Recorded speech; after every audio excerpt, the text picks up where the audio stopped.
What's going on, my broskiis? My name is Toadskii, back again, here to bring you guys yet another One Piece treasure cruise video. And in today's video, of course, we have my own treasure map teams for the upcoming treasure map versus Capone gang Bege. Of course, we did do our treasure map polls a couple of days ago, so make sure to go ahead and check out the video if you guys wanted to see what we ended up pulling. And of course, we're going to be applying all of these characters that we have now over the past few months and applying them into the teams and hopefully get some good teams going. And of course, we don't have the full boosts going on like I have had over the past few months, so we're going to have to run things a little bit differently than usual. But hopefully you guys can take the things that I've said in this video on board. And we also have our accessible team video that is already live on the YouTube channel, so if you want just a bit more information or a bit more guidance as to teams that you can use in order to beat these bosses, make sure to go ahead and check out that video as well. But without further ado, let's go ahead and jump into the teams. So the first one we're going up against is Duval, of course, which is the first Battle Rush boss. Now, this is the team that we're running. Remember that any character actually receives cooldown for this quest, so you can really run whatever you want. However, the treasure map Chopper and the Kizuna Garp are actually recommended units, so if you have them and you are able to use them for this fight, it makes the fight easier because these two units do deal with every single debuff in this quest. Chopper dealing with the burn and the special bind, Garp dealing with the % damage reduction and the increased defense.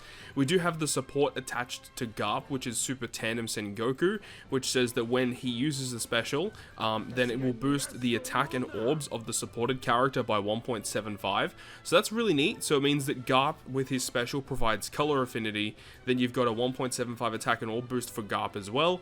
And we are also using the April Fool's character as our captain, because they have the captain that is enabling us to dupe drop an additional piece of treasure, which is a really neat effect. Shout out to my girl Karissa for that suggestion, of course.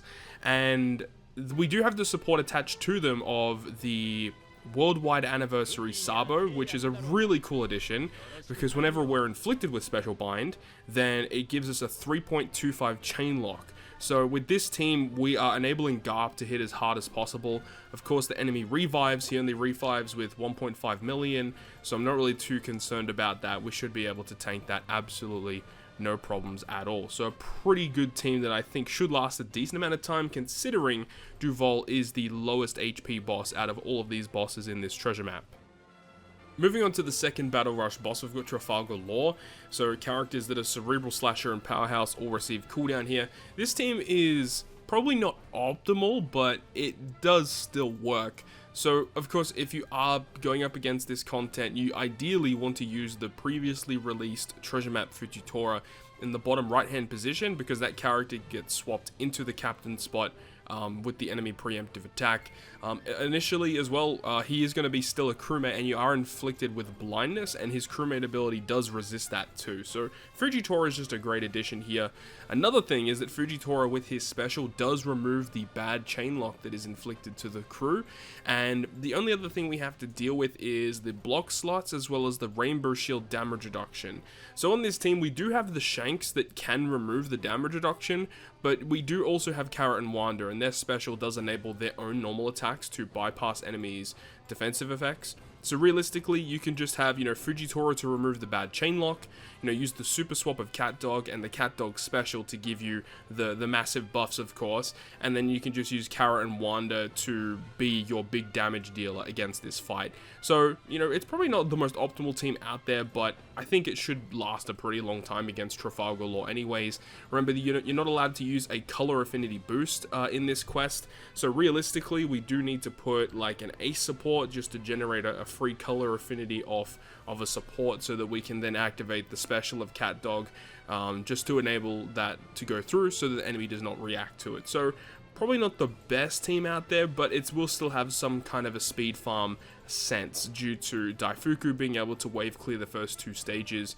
So I'm not too sure. This team may change as things progress throughout the treasure map, but we'll have to wait and see. The third Battle Rush boss versus Eustass Kid, requiring Quick, Psy, and Int characters to receive their cooldowns, and we talked about it in the accessible team video, but the 6+ Redhead Pirates Legend is just the perfect unit for this quest, being able to essentially deal with every utility effect here. Every gimmick that the enemy throws at us, Sheng's crew can deal with, as well as applying the full board of slots, the chain lock, and the super swapped attack boost. So if you just apply an orb boost and a color affinity on top of that, depending on what character your captain is, you can get the color affinity off of themselves as well, which is kind of cool. We do have Opera on the team, who is not a point booster, that enables us to wave clear the first 2 stages. That is the only reason why he is here. Smoothie Oven are another pretty decent addition to the team, because you can swap them to become either Psy or Quick, just to ensure that you'll always have type advantage against the opposing Strength or Int boss. So pretty simple. Redhead Pirates deal with Eustass Kid pretty much no problem.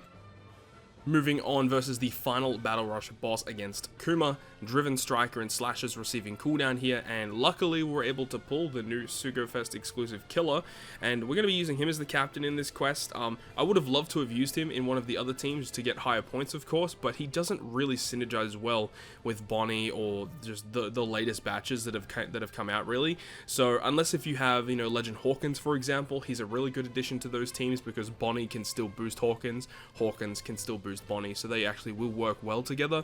Killer doesn't do that, unfortunately. So we're gonna, put him back here in the Kuma team, and we are gonna be using Super Tandem Kid, of course, the great synergy between these two. Arena Caesar for wave clears. We do have Doflamingo with the support of Mr. 3, and the reason for that is because Doflamingo has a special that can reduce our character's cooldowns, and he also removes the attack down. The unfortunate thing is that Doflamingo doesn't have a crewmate ability that resists special reverse, so we need to have a way to generate that cooldown for him, which the Mr. 3 support is able to do that. And then Blackbeard as well to give us a chain boundary if we need it. I don't really think it's going to be that big of an issue, but of course with the Killer and the Kid specials activated, this is going to be, the key in giving us the most damage possible, really. And then, of course, if worse comes to worse, we can have a chain boundary with Blackbeard, which just further increases our damage. So this team should last a pretty long time versus Kuma in the treasure map. So now we get to the final boss versus Borsalino. This team has gone through a couple of different changes. Initially I was using Final Tap Luffy, and then I ended up switching it up to Sabo as the captain, and we are optimally using Bonnie as the friend captain for this team. So remember that on Battle 2 there's going to be Paralysis and 6 turns of Despair, which goes down to 3 turns of Despair after sockets. We get a full board of badly matching slots, and all of our type slots are counted as badly matching for 5 turns. So you really want to be abusing the effects of, recovery, tandem, rainbow, Wano slots, anything that is non-type slot, you want to be abusing in this quest. It's going to be very, very important. Now, because we are despaired, it means that, if you have an effect that changes slots into, like with Bonnie's captain, right? Bonnie changes int slots into recovery. With the way that this works, I don't believe that's going to activate, but with the supports that we have the support of Rayleigh and the support of Karasu on this team. We can remove some of the despair, of course, and then of course we have the special of the Luffy, which can get rid of the despair, and then the paralysis is what those supports are mainly there for. And after Luffy uses his special to remove the despair, I believe the captain ability should switch those bad slots around into recovery. I'm not 100% sure if it works like that. If it does, that's great.